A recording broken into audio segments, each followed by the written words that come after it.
नमस्कार साथियों, दिव्य ज्ञान के YouTube चैनल में आपका स्वागत है। मेरा नाम है गिरीश मिश्रा। दोस्तों, उत्तराखंड LT 2024 में हमारा टॉपिक चल रहा है यूनिट सेकंड में। महत्वपूर्ण टॉपिक है एटीट्यूड और एप्टीट्यूड। अभिवृत्ति और अभियोग्यता जो है, इनमें क्या डिफरेंस होता है और ये क्या चीज़ें हैं, कैसे आप इसमें डिफरेंस पैदा करोगे, इसके बारे में आज का हमारा टॉपिक है। आइए शुरू करते हैं। तो देखिए, अभिवृत्ति और अभिक्षमता काफ़ी कठिन सा शब्द लगता है और ये ज़्यादा इस्तेमाल में भी नहीं आता है। क्यों? क्योंकि इनकी जगह पर हम अंग्रेजी भाषा के जो शब्द होते हैं एटीट्यूड और एप्टीट्यूड शब्द ज़्यादा उपयोग में लाते हैं। और कई बार जो है, अगर आपने इसके बारे में आपको अंतर नहीं पता है तो ज़्यादातर लोग इसे एटीट्यूड और एप्टीट्यूड दोनों को एक ही चीज़ समझते हैं, जबकि इसमें अंतर होता है। आइए देखते हैं क्या अंतर है इसमें। तो देखिए, सबसे पहले आमतौर पर बोलचाल की भाषा में हम अभिवृत्ति और अभिक्षमता की जगह एटीट्यूड और एप्टीट्यूड शब्द का ही इस्तेमाल करते हैं। उसमें भी एटीट्यूड शब्द तो इतना प्रचलित है कि इंग्लिश न जानने वालों के मुंह से भी ये सुनाई दे जाता है, जैसे कि वो कितना एटीट्यूड दिखाती है, अपने आप को समझती क्या है वो। तो इस तरीके का आम बोलचाल में हम इस तरीके की भाषा बोलते हैं और बहुत बार सुनते भी हैं। तो जब हम ये कहते हैं कि वो बड़ा एटीट्यूड दिखा रहा है, इसका मतलब ये होता है कि वो बड़ा कॉन्फिडेंस है और वो चाहता है कि लोग उसको नोटिस करें। जैसे कि अगर कोई ये कहता है कि भीड़ में खड़ा होना मकसद नहीं है मेरा, बल्कि भीड़ जिसके लिए खड़ा हो वो बनना है मुझे। ये एक एग्जाम्पल है। अगर कोई ऐसे शब्दों का उपयोग करता है, ऐसा कोई मतलब कोई डायलॉग मारता है, तो होता क्या, हम बोलते हैं कि इसके अंदर बहुत ज़्यादा क्या है, एटीट्यूड है, हम ऐसा कहते हैं। एटीट्यूड के लिए ढेरों हिंदी के शब्द हैं, जैसे अभिवृत्ति, मनोभाव, मनोदृष्टि, नज़रिया, रवैया इत्यादि। इन सभी शब्दों को देखें तो ये किसी न किसी प्रकार से हमारे मन और हमारी भावनाओं से जुड़ा हुआ होता है। अगर अभिवृत्ति शब्द को देखें तो यहाँ अभि का मतलब है विशेष या फिर विशिष्ट, और वृत्ति का मतलब है आदत। तो सिंपल सी बात है, अभिवृत्ति नाम से लग रहा है, अभि का मतलब होता है विशेष और वृत्ति का मतलब होता है आदत। विशेष आदत को, यानी कि एक विशिष्ट प्रकार की आदत को हम अभिवृत्ति कहते हैं या फिर एटीट्यूड कहते हैं। दूसरे शब्दों में कहें तो एक ऐसी विशिष्ट आदत जो हमारे व्यवहार में झलकती है, या हम खुद ही कभी कभी खुद को कुछ विशेष प्रकार से पेश करते हैं, तो उसी को ही अभिवृत्ति कहते हैं। ये जो अभिवृत्ति शब्द है, इसे ही मूल रूप से एटीट्यूड का सबसे निकटतम अनुवाद माना जाता है। बाकी और जो शब्द हैं, जैसे कि रवैया, नज़रिया या मनोवृत्ति इत्यादि, इसे बोलचाल की भाषा मान लिया जाता है। जैसे कि अगर मनोवृत्ति शब्द को ही लें तो इसका मतलब हो सकता है मन की आदत। मनोवृत्ति को बोल सकते हैं मन की आदत। जैसे ही हमारी पसंद या नापसंद है, ये मनोवृत्ति में आएगा। रवैया और नज़रिया किसी चीज़ के प्रति हमारा दृष्टिकोण होता है। उदाहरण के लिए देखें तो बड़े शहरों की लड़कियां छोटे कपड़े पहनना पसंद करती हैं। इसका मतलब ये हुआ कि उन लड़कियों की मनोवृत्ति उस चीज़ के प्रति काफ़ी सकारात्मक है, तभी तो वे उसे अपना रही हैं। तो ये अपने आप में एक मनोवृत्ति का एग्जाम्पल है। इसी प्रकार और उसे अपना कर खुश भी हो रही हैं, तो ये उसकी अभिवृत्ति है। इसे सकारात्मक अभिवृत्ति, पॉजिटिव एटीट्यूड कहा जाता है।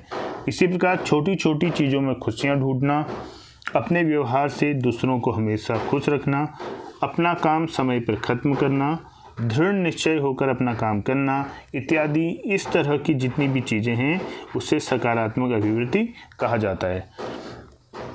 अब शहरों की लड़कियां छोटे कपड़े पहनती हैं, इस चीज़ के बारे में छोटे शहरों, कस्बों या गांवों के ज़्यादातर लोगों की मनोवृत्ति बहुत ही नकारात्मक होती है, या यूँ कह लें कि इस चीज़ के प्रति इन लोगों का नज़रिया बहुत ही परंपरावादी और रूढ़िवादी होता है। तो ये भी अपने आप में क्या नज़रिया है अपने आप में, लेकिन ये नज़रिया क्या है, नकारात्मक नज़रिया होगा, इसलिए वे इसे अपनाने को सपोर्ट नहीं करते हैं। इन लोगों को जैसे ही छोटे कपड़े पहने लड़कियां दिख जाएं, तो इनके मन में उसके प्रति घृणा का भाव, थोड़ा क्रोध का भाव, असहयोगात्मक या विरोधात्मक प्रकार का भाव आ जाता है। ये जो अभिवृत्ति है, इसे ही नकारात्मक अभिवृत्ति या नेगेटिव एटीट्यूड कहा जाता है। आप देख रहे हैं कि एक ही चीज़ के प्रति दो लोगों की मनोवृत्ति अलग अलग है और दोनों ही लोगों के पास इसका अपना अपना वैलिड रीज़न भी होता है। यहाँ पर जो बात हम करना चाह रहे हैं वो यह है कि मैंने अपनी तरफ से गाँव के कुछ लोगों को रूढ़िवादी या नकारात्मक कह दिया और वहीं शहरों की लड़कियों को सकारात्मक व प्रोग्रेसिव कहा। तो ये जो मैंने कहा है ये मेरी मनोवृत्ति या फिर कह लें कि मेरा नज़रिया। अब देखो, हम कह तो रहे हैं गाँव वाले नकारात्मक जो है उस मनोवृत्ति है और जो शहर की लड़कियां वो सकारात्मक मनोवृत्ति है, और ऐसा जो मैं कह रहा हूँ ये मेरा भी तो नज़रिया है, तो इसको भी मैं जो है अपना नज़रिया कहूँगा, ठीक है। और किसी को इसके उलट भी अच्छा लग सकता है, उसका नज़रिया इसके उलट भी हो सकता है, तो वो उसका नज़रिया होगा। आप जो भी सोचेंगे या आपके मन में इस चीज़ के प्रति जो भी विचार आएंगे वो आपकी मनोवृत्ति होंगी या कहें कि आपका नज़रिया होगा।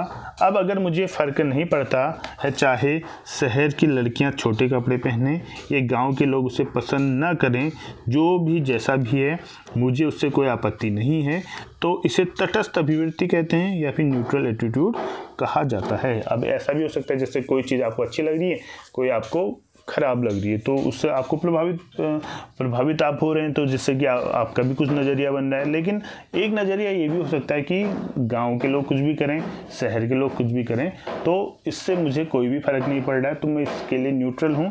तो इस एटीट्यूड को न्यूट्रल एटीट्यूड या तटस्थ अभिवृत्ति कहा जाता है।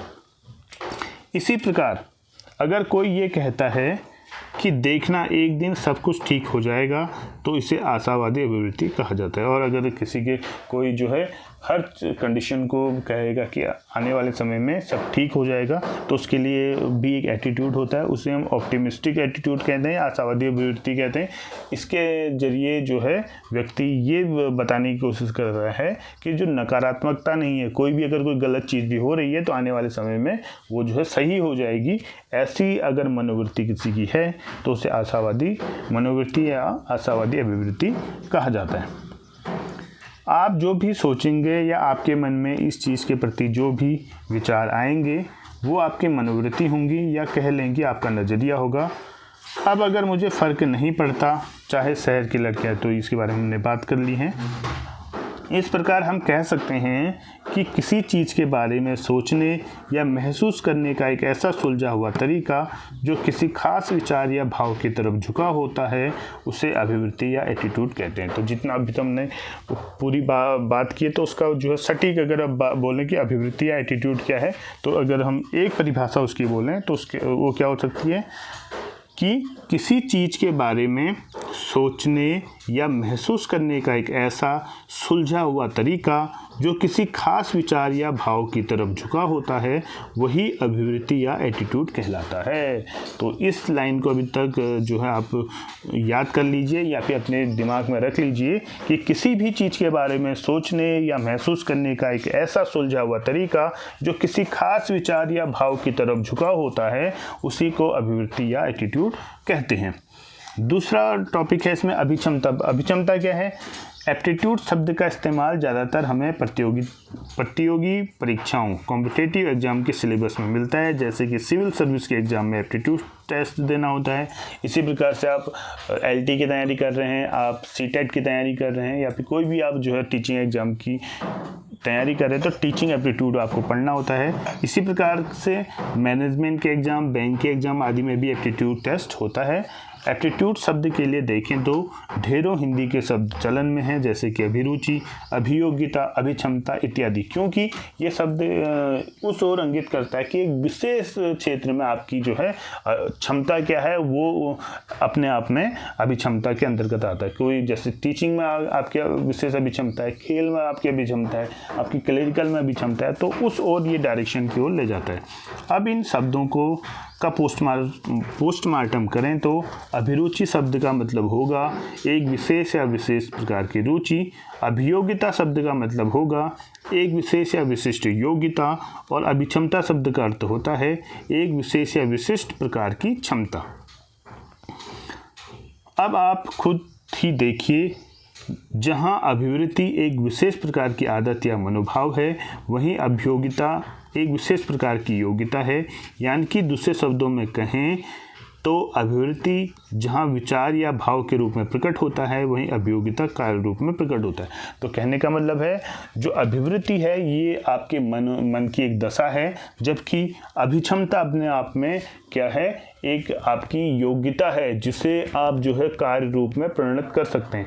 मतलब ये कर्म से संबंधित है आपकी अभियोगिता, जबकि अभिवृत्ति जो है वो आपके मन से संबंधित वृत्ति है।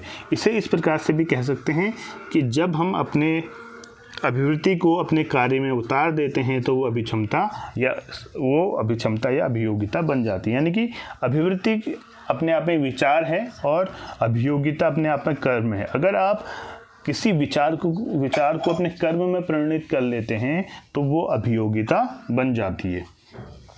योग्यताएं हम में और भी हो सकती हैं, पर कुछ योग्यताएं ऐसी होती हैं जो हमें खास बनाती हैं, हमें दूसरों से अलग बनाती है। या हम कह सकते हैं कि हमारा जो सबसे ज़्यादा बेहतर अगर हम किसी चीज़ में कर पाते हैं तो वो हमारी विशेष योग्यता ही होती है। आमतौर पर ऐसी योग्यताएं जन्मजात होती हैं जो धीरे धीरे हमारे मनोभाव के साथ मिलकर एक विशेष रूप से परिणत हो जाता है और एक विशेष क्षमता का निर्माण करता है। यही अभिक्षमता है जो हमारे द्वारा किए गए काम के रूप में प्रकट होता है। प्रतियोगी परीक्षाओं में यही विशेष प्रकार की क्षमता और योग्यता की तलाश की जाती है जो उस विशेष पद के लिए ज़रूरी होता है। जैसे हम LT में 30 नंबर का जो पोर्शन रखा हुआ है, इसीलिए रखा हुआ है कि इसी के द्वारा जो है इसी परीक्षा के द्वारा विशेष प्रकार की क्षमता और योग्यता की जो है तलाश की जाती है कि आपके अंदर टीचर बनने लायक वो क्षमता या आपकी योग्यता है या नहीं है। यानी कुल मिला के देखें तो सफलतापूर्वक या कुशलता से कुछ करने की क्षमता ही अभिक्षमता है। ये दर्शाता है कि आप में कितनी ज़्यादा संभावनाएं उस विशेष प्रकार के काम के लिए हैं या नहीं है। इंग्लिश में एक शब्द है पोटेंशियल। इसका इस्तेमाल इस सेंस में काफ़ी किया जाता है जैसे कि उस बंदे में काफ़ी ज़्यादा पोटेंशियल है। यही विशेष प्रकार की योग्यता या क्षमता जब अपने उत्कृष्टता को प्राप्त कर लेती है तो हम उसे प्रतिभा या टैलेंट कहते हैं, या फिर ऐसे लोगों को जीनियस कहते हैं। तो ये महत्वपूर्ण टॉपिक आज का हमारा था जिसमें हमने एटीट्यूड और एप्टीट्यूड के बारे में आपको जो है बताने की कोशिश की। इसमें एक बेसिक अंतर क्या है वो आपको बताने की कोशिश की। तो कुल मिला के अगर हम एक लाइन में कहें कि एटीट्यूड क्या है, वो हमारे मन विचार से संबंधित है, और अभियोगिता क्या है, वो हमारे कर्म से संबंधित है। यानी कि जो हमारे मन और विचारों को सीधे रूप से प्रभावित करता है तो वो अपने आप में एटीट्यूड हो जाता है, और जो हमारे क्रियाकलापों में जो है पोटेंशियल लाता है उसको जो है एक अच्छे मुकाम तक ले आता है, वो अपने आप में अभियोगिता उसे कहते हैं। तो दोस्तों ये महत्वपूर्ण टॉपिक था। उम्मीद करता हूँ कि आपको एटीट्यूड और एप्टीट्यूड में अंतर प्राप्त हो गया होगा। तो मिलते हैं अपने नए वीडियो के साथ, तब तक के लिए धन्यवाद। जय हिंद, जय भारत, जय उत्तराखंड।